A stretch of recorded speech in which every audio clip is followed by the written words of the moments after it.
my beautiful bookish friends, I'm Bowen and welcome to my channel. This video we're going to be looking back on 2024 and seeing if we hit all of the goals that we set for ourselves this year. Now, I have my trusty laptop and I have the video queued up and I've not watched it yet. I don't think I've actually watched this since I posted it, but I do have a rough idea of what my goals were and I think I really failed at it. I'm going to move out the way and I'm hoping that editing me can put the video on the screen for you guys to see as well.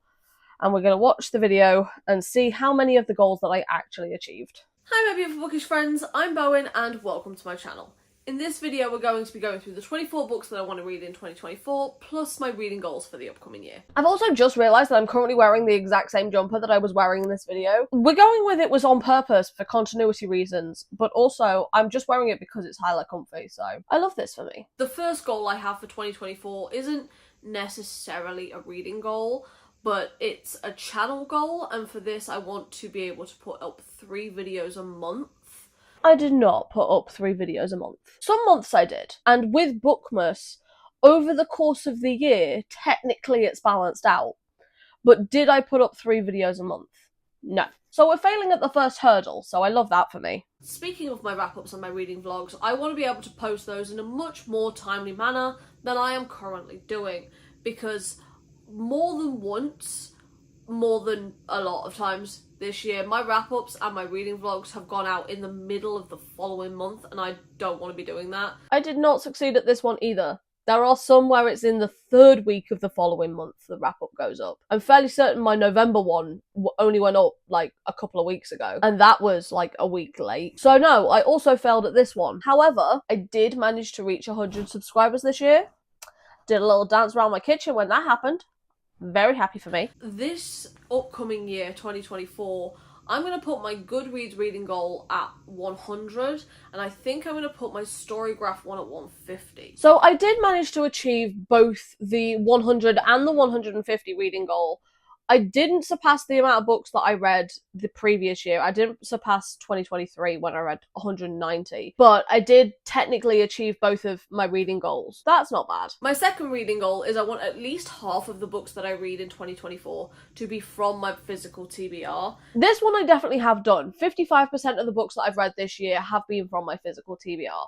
So from where I'm at now bear in mind the year isn't over yet, 86 books I've read from my physical TBR this year, 54 have been digitally like ebooks, and 17 of them have been audiobooks. So I think I definitely have achieved this. Do I still have them on my physical TBR? Not necessarily, because some of them I will have unhauled, but if they were on my physical TBR and I read them, then yeah, this definitely does count. In the same vein, my reading goal number 3 is 50% of the books that I purchase in 2024, I have to read in 2024. I don't know who this bitch is, but clearly she was delusional as fuck, because I went to 2 bookish events this year. From one of those events, I came back with 134 books. Now, yeah, some of those I have already read, but also, bitch, you're crazy! No! It's like, no way I've even done like a third of the books that I've purchased this year. Are we insane? No. No, baby, no. This was a very, very unachievable goal for me. Now, if we're going on the ones that I didn't buy for bookish events, I've not checked, but I don't think I've achieved that either. But still no. This was very, very stupid of me to put that on this list when I kind of knew that I was going to 2 different bookish events this year. That wasn't going to happen. Reading goal number 4 is I want to finish 8 of my hardback fantasy or sci-fi series. I gave up on this like halfway through the year. I did have every intention of getting through it, but I don't know why the fuck I was trying to force myself through young adult fantasy when that's just not my vibe anymore. So I've actually unhauled a lot of the young adult fantasy that I have. I think I did achieve like half of this goal. I think I read 4 fantasy series this year, but I fully gave up with this idea. I was just reading them because I had them at this point, and that wasn't really a good enough reason, just because I'm not really interested in them anymore. So I did an unhaul for them. I will link the unhaul in the description down below as well. I'm not really in my young adult era anymore. I wasn't when I made this video, so I think I was just trying to force myself to read the books I already owned, even though I wasn't really overly interested in them. So I very quickly gave up on this idea. And my final reading goal is not really a reading goal, but I'm going to Rare in Paris and in Edinburgh in 2024, and I am really excited. So I just want to read more authors for those two events. So I did go to both of these events. It was genuinely the best fucking time. I got to meet one of my all-time favourite authors when I went to Edinburgh as well. It was so fun. I was so awkward. It was great. I also got to meet Becca from Becca and the Books, and I got to meet Lauren from Lauren's Little Library on TikTok, and they were both just so sweet. I will link my videos to both of these events in the description as well, but I did also manage to read 45 books thus far from authors that went to Edinburgh, and 22 books from authors that went to Paris this year. Don't be wrong, some of those cross over because they went to both Paris and Edinburgh. It still counts. So yeah, I did also achieve this goal. I read quite a few books from authors that went to both of these events. And they were really nice, so yay me. Now we're at the point of going through the list of the 24 books I wanted to read in 2024. I can tell you right now, I did not read all of these. So I'm going to let you know whether or not I read it and whether or not I liked it. First on this list is one of my most anticipated reads for 2023. How I've not gotten to this yet? Genuinely just offensive. Truly. And that is Assistant to the Villain by Hannah Nicole Mehra. I did get to this one, and I read the sequel. So, go me. But Assistant to the Villain, I gave a 4.5 star, and I really, really enjoyed this. It's not necessarily, like, well written, but it's just so stupid and fun, and that is my favourite thing about picking up books like this. It's just a silly, goofy, fun time, and I love it. I can't wait for book 3 to come out next year. Next on this list is At First Sight by Olivia Dade. I did read this. I also fucking love this. This is one of my favourite books of the year. This one I gave a 4.75. I love Olivia Dade's writing. I read her Something About Marysburg series as well this year, but this is one of my absolute favourites from her. It was so good, and it has such strong depression representation as well that I think was done really, really well. It was just such a good time. I absolutely ate this shit up. I'm glad I read it this year. Next on the list is Behind the Net by Stephanie Archer. Now, I fell in love with Stephanie Archer's writing this year with the Queen's Cove series. I was unsure whether or not to put the last book in that series or this one on the list, but I ultimately decided on this one because I think the tropes suit my personal tastes a bit better. So I did actually read both of those. I did read Finn Rose Forever, which is the last book in the Queen Cove series, and I did read Behind the Net. Behind the Net, I gave a 5 star. Finn Rose Forever, I didn't really like as much, but Behind the Net, I absolutely love this couple. He is, like, grumpy and awkward and absolutely besotted with her, and I love him so much. I just love them together. This was just so sweet and fun. I love Stephanie Archer's writing. Next, we have a very short little novella on the list from a series that I'm really looking forward to continuing, and that's Cupid's Peak by Leisha Kopp from the Hollow Knight series. I did get to this one in February. I gave this one a 4.25. I actually got a copy of it for my birthday as well. And this is just such a cute, cozy, really smutty series of, like, couples that already know each other, which is one of my favourite thing about the fact that these are novellas, but everyone knows each other already, so it's not insta-love at all. And they all centre around different holidays. So this one's a Valentine's Day one, and I read it right around Valentine's Day, and I love this series, so I'm so glad I got to this one this year as well. I'm on a roll with this at the minute. Next on this list is one that came out this year and I've heard so many amazing things about, and that's Emily Wilde's Encyclopedia of Fairies by Heather Fawcett. This is another one I read. I listened to the audiobook for this one and I gave it a 4-star rating. It's just a really cute, cozy vibe, and it was just a lot of fun. I had a really good time with this. I might pick up the rest of the books in the series, I'm not 100% sure yet, but they're really cute and cozy, and they're just low stakes, and sometimes low stakes is where it's at. Next on this list is another new release that I don't have yet, and that's The Fake Mate by Lana Ferguson.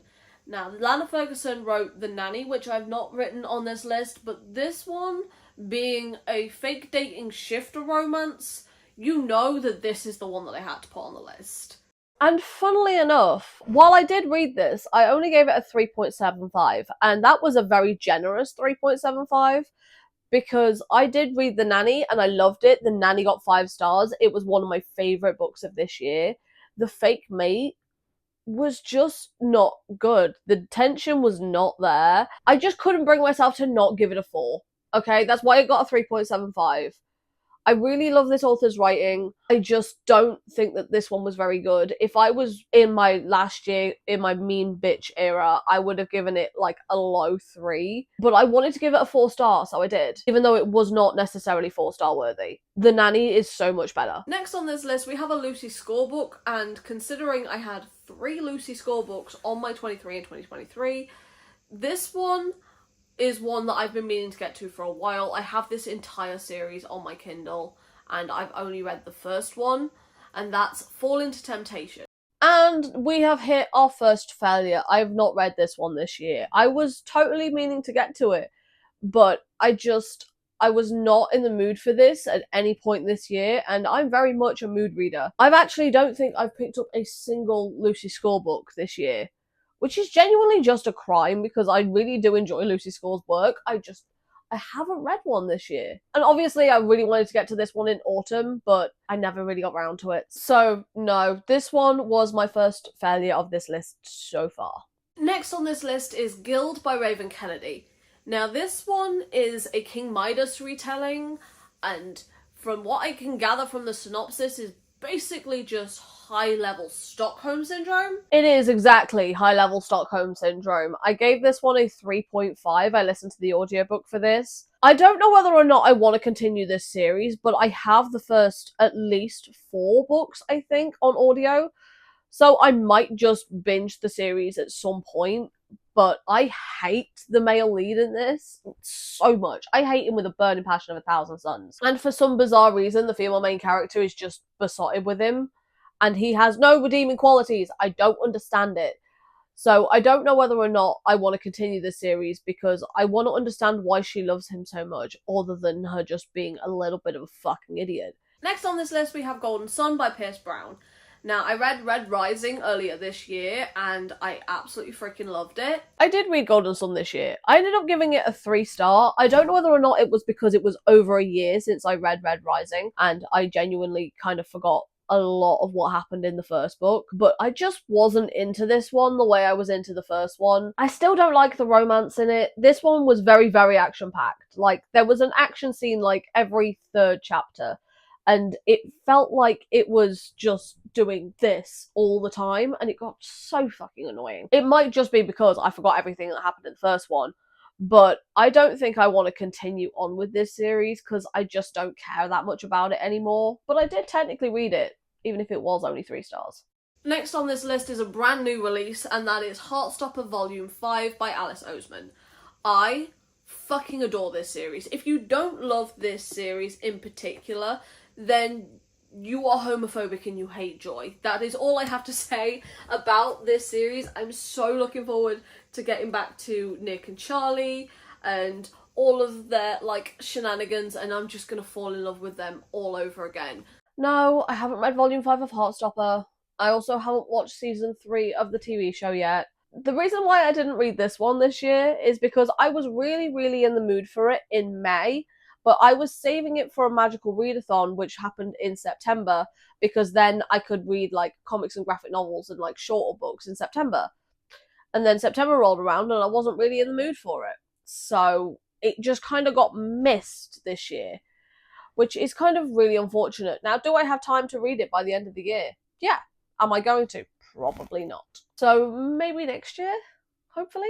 Next we have Her Soul for Revenge by Harley LaRue. I did read Her Soul for Revenge. I gave this one a 4-star, and I definitely prefer Juniper to Ray.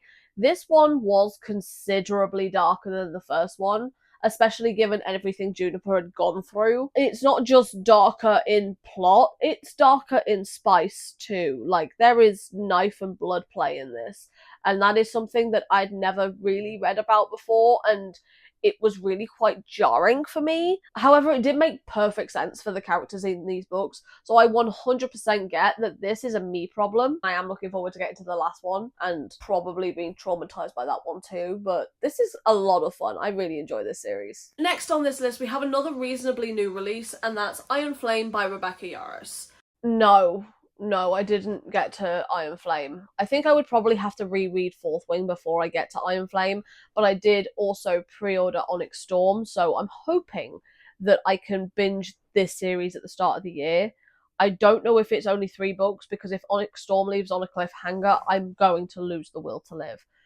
But if someone could let me know in the comments if it is a trilogy or if there's going to be more books in the series, because if there's going to be more books in the series, there's a high probability that I'm going to end up putting it off for a little bit longer. But yeah, Iron Flame still scares me, so I've still not read it. Next on the list is King of Pride by Anna Huang. I read Twisted Love and I gave it a 1 star. I don't think any of the books in the Twisted series are going to be for me. I think if any book by Anna Huang is going to work for me, it's this one. So this is me giving her like a second chance for me personally. I read this. I gave it 2 stars. Me and Anna Huang did not make it. If you love her books, because they're popular for a reason, I'm not that reason. I've now read 1 book from each of her series. Well, the first 2. I've not read Striker or anything like that, because I've already fallen out with her books. Each one of her books I've given either a 1 or a 2 star, and that is just not an incentive for me to pick up any more books by this author. So if you love her, I love that for you, but like, I cannot with Anna Huang's writing. It just annoys me, and I can't even really explain why. It's just no. I'm done. Next on this list is a non-fiction book, and it's the only non-fiction book on this list. I've been meaning to get to this one for so fucking long, and that is Know My Name by Chanel Miller. Now, Chanel Miller was the Emily Doe in the Brock Turner case, and this is her story. 2024 is the year that I'm going to absolutely get to this. 2024 was not the year that I absolutely got to this. I have been putting this book off for a very, very long time now, mostly because I already know how much it's going to anger me reading this book because of what she went through. I'm going to be so fucking angry on her behalf, and I've just not been in the headspace to be able to read it yet. I want to so badly, but also I've not read any non-fiction this year. So know that it is still on my TBR. I haven't written it off or anything. I need to be in the right headspace before I get into a book like this, and that headspace has not occurred in 2024. Next on this list, we have Leather and Lark by Brim Weaver. This is the sequel to Butcher and Blackbird, and this is Lachlan and Lark's story. I did get the physical book of this, but I want to listen to the audiobook, and I don't have the audiobook yet. So I think that I am going to get to this one eventually, but I have heard mixed things about it, which is why I put it off for so long. But no, I didn't get to this one either. Next, we have Mile High by Liz Tomford. Now, technically, the one I want to get to is the second book in this series, but I've not read the first one, so the first one's the one that's going on the list. Technically, I did get to the first book in this series. I gave it a 4.25 and I really enjoyed it. Did I get to book 2 yet? No. Do I have one of my friends that asks me every single time I see her if I got to book 2 yet? The answer is still no. I'm sorry, babes. I will get to it eventually. I did meet Liz Tomford when we went to Edinburgh, and she was so nice. I managed to get all of my copies signed, and I do have a book plate for the last book in the series, which comes out next year, which I am very excited about. I do just need to get around to reading this rest of this series, but the first one was genuinely so fucking good. Next, we have the final book in the Bergman Brothers series by Chloe Leese, and that is Only in Forever. The way that I did read this book, and I gave it a 4.5, and then I went back and I changed my rating for the rest of the series to 4.5s as well. When I was previously giving them a 4, I'm now giving this series a full 4.5, with the exception of book 5, which is my favourite, and that's the MM romance, and I gave that one a 4.75 because it is just spectacular. But I fucking love this series. I love Chloe Leese's writing. I'm looking forward to reading her Wilmot Sisters series. I have recently read book 1, and I've got book 2, and book 3 comes out next year, so very, very excited. I really, really love this book. I fucking ate up this entire series, and I just love this author's writing. Next on this list, we have Paradise by J.A. Lowe. I don't really know much about this one, other than it's about the owner of a sex club whose name is Nate. That's about it. That's about all I know. I did read Paradise by J.A. Lowe. I gave it a 2.75. It wasn't my favourite one, and while they are technically in an open relationship, there was just something about it that felt like cheating to me. Even though there's clear communication between the two of them, this one was 100% a me problem. I just couldn't get past my own personal prejudice that, to me, this felt like cheating.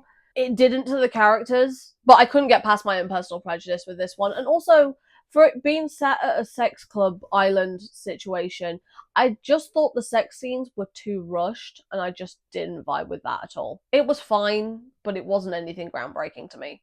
But I did read it this year. Next on this list is going to be Part of Your World by Abby Jimenez. Now, I read an Abby Jimenez book this year and I really fucking hated it. But everyone that's read that series and has then read this is meant to be like the cream of the crop of Abby Jimenez books. And everyone that I've seen read this loves it. So I kind of want to know what all the hype is about. I did not read Part of Your World this year. I have been meaning to get to that one for a very long time, but the fact that I already read a Abby Jimenez book and I gave it like a 1.5 really put me off picking up anything else from her, no matter how hyped it is.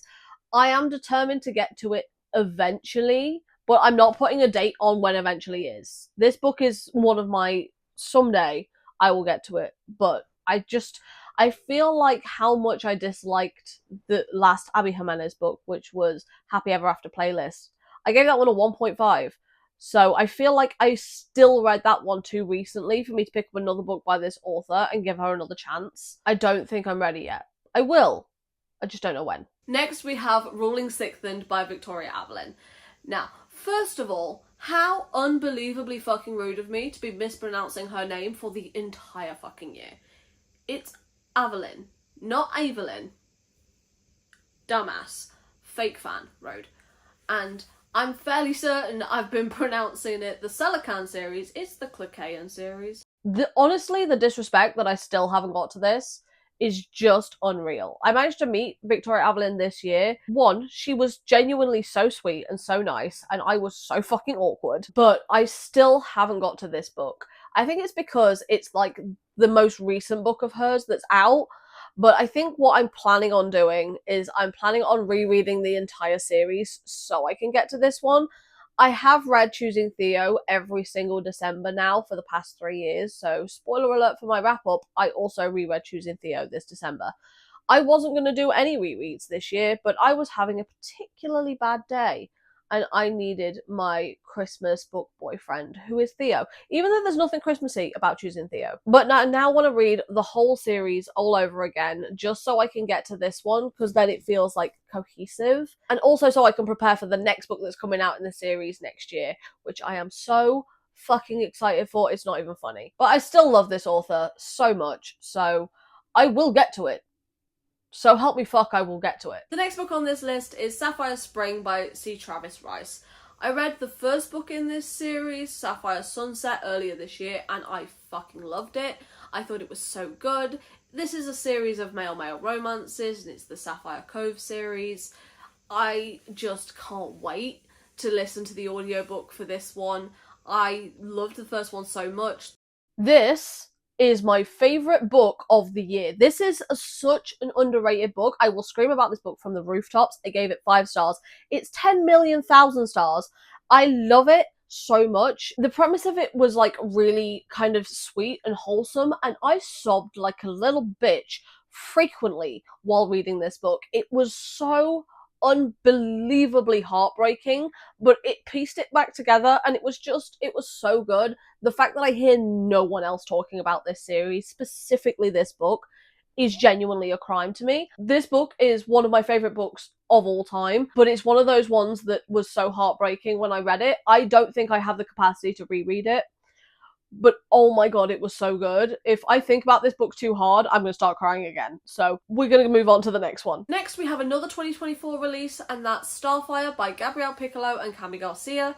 This one comes out on July 2nd. I fell in love with the Teen Titans series back in like the early 2000s when the original show was on the TV. I love that show so much to this day with my whole fucking heart and soul. I did read Starfire. I gave it 4 stars, which is my lowest rated book in this series so far. I do really enjoy this series. It's just that this one kind of felt like a swing and a miss for me. I didn't like the sisterly relationship between them. I thought it was very shallow and surface level. And while I get that it's Teen Titans, she's acting like 16 as opposed to 19 that she's meant to be in the book. So I just didn't vibe with this one, really. I mean, don't get me wrong, I still love this series, and it's still really good, and I still enjoy it. It's just, in comparison to the rest of the books in this series, this one wasn't it. But I did read it this year, so go me. Next on this list, we have our final 2024 release, and that's The Succubus's Prize by Katie Robert. This one comes out on March 18th. This is the next book in the Deal with the Demons series, and this is a female-female romance between Belladonna and Rusgella, who's a succubi. I did also read The Succubus's Prize. I gave this one a 3.75. I didn't love this one as much as some of the other books in this series, but one thing Katie Robert does so fucking well is representation. Because this one is like sapphic, but there's also non-binary characters in this, and it was done really, really well. It's not my favourite book in the series, but I really did have a good time with this. Katie Robert's sometimes a little hit and miss for me, but I enjoyed this series. And the last of my 24 in 2024 is going to be Twisted by Emily McIntyre. I got back into this series this year, so I read Hooked a couple of years ago, and this year I've read Scarred and Wretched. Twisted is the next one on this list, and I'm not 100% sure how I'm going to feel about this one, because this is a Jasmine and Jafar romance, like Aladdin, so it's like an Aladdin reimagining. I did also read this book. I gave it a 3.75. The age gap thing is just something I will never get over. I'm sorry. If you love age gap, I love that for you, but I am not the channel if you love age gap romances because of how much I viscerally hate it. It's my least favourite fucking trope. I still really enjoyed this book though. So that is saying something. There was a couple of little things in this that really did annoy me, but for the most part, I really did enjoy it. I love Emily McIntyre's writing. I'm so glad that, one, she's feeling better, and two, I've got 2 books from her that I still haven't read on my TBR, and I'm looking forward to getting to those soon as well. And that's all the books that I want to read in 2024, plus all of my reading goals. So out of the 24 books I wanted to read in 2024, I only actually got to 17 of them, which is worse than last year, because in my 23 and 23, I managed to get to 22 of them. So there was only 1 I missed last year, whereas this year I missed 7. So there's quite a few of my goals that I didn't actually achieve this year. In fact, most of my goals I don't think I achieved this year. But you know what? It's okay. I was letting go of things this year that just didn't serve me. So we're going to go into 2025 with a whole new set of reading goals, and that video is going to be coming tomorrow. So if you managed to get this far into the video, then leave me the oops face emoji in the comments down below, and let me know if you managed to hit all your reading goals this year. But for now, thank you so much for stopping by. It has been lovely having you here. And I hope to see you in another video coming very soon. Bye.